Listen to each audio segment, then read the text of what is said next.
Hello everybody, my name is Monachi. So today I'll be talking about transference and counter-transference. So transference is like trying to transfer or project frustrations, angers, irritation to someone else that doesn't know that those things exist, that doesn't know that the situation, there is a problem, or there is a situation that those situations are like existing. For example, this is something like we meet in the clinical practice. It's something that we see like in the counseling sections. For instance, I will talk about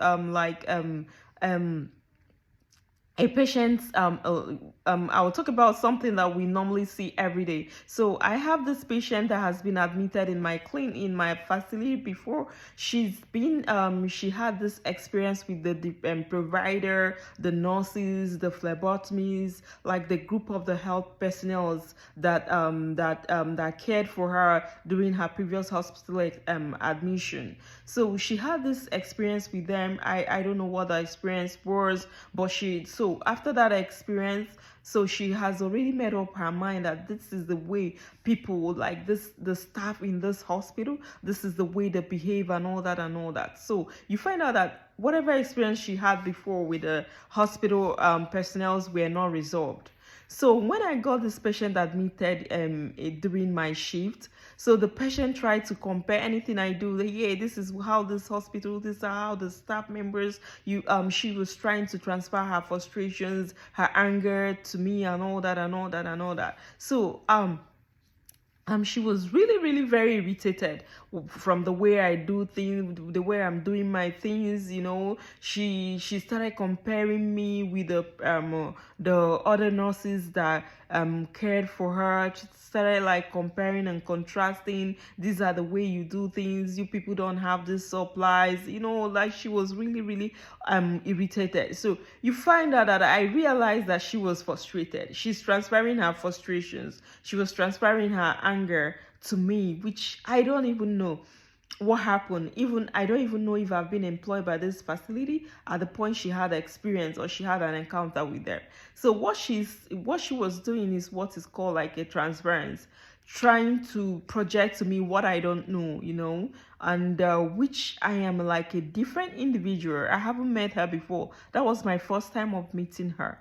So when she was trying to tell me these things and do all these things to me, I tried to defend myself. I was trying to defend myself like, hey, you've not met me before. Give me the opportunity to look after you. I tried to defend myself, tried to defend my co-workers, tried to defend my employer. Like I'm a different person. So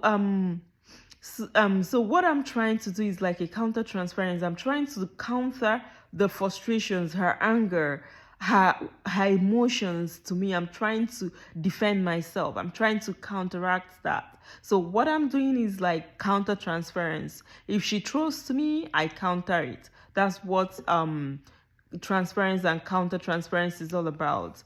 So, talking about the origin of transference and counter-transference, I would say that first of all, it originates from patient's experience, because people will actually when patients' experiences are not resolved, when people have problems that are not resolved, traumas that are not resolved, they might try, or problems that are not resolved with the individual involved, with the like two individual involved, they try to transfer it as a way of like relieving themselves of the stress, the emotional stress. They try to transfer it to an unknown person. So I would say patient experience is number one origin of transference. Secondly is what people has read or what people has said about an individual or about a facility. Probably what she has read from the internet, the reviews she has seen from the internet, or what people have told her about the facility or the healthcare professionals in that facility could also lead to transference and could also lead to transference. However, if patients keeps transferring their frustrations and emotion and anger to the healthcare professional, that doesn't mean that care will not go on. care must continue to go on, because our goal is quality care. We have to continue to render that safe and quality care to our patient. So the things I need to do for me to like continue to render care irrespective of the transparency or things that happen is, first of all, like being aware of these things. If I'm aware of transparency and counter transparency, it will make me to like not to be empathic to throughout the conversation. If the patient tries to like throw his frustrations and angers to me, I will, instead of me taking sides or trying to defend myself or trying to be judgmental, I will try to like, be sympathetic and I will try to be sympathetic or empathic towards that patient. One thing transparency does to and does one thing transparency does, it tries to bring about judgment and bias from the care of the from the side of the person that is doing the counter transference. For instance, when a patient throws all those frustrations to the healthcare professional, it gives like the individual like a sense of judgment, like this is the way this individual behaves, this is the way this patient does. So it makes the nurse or the healthcare provider to be biased in rendering care, which is not good. Like going back to the way of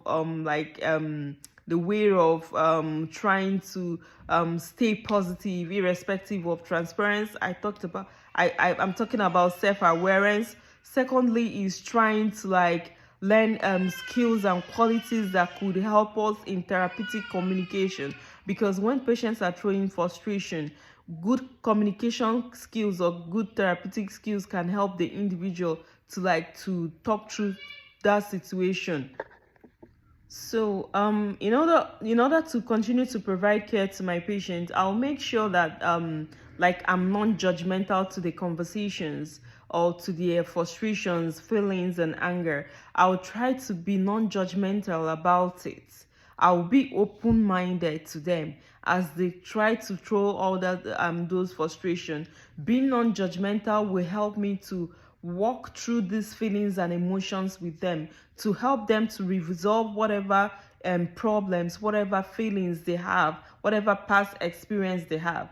Doing these things will help to resolve what has not been resolved, and which will lead to efficient patient care and also efficient patient outcome. Thank you.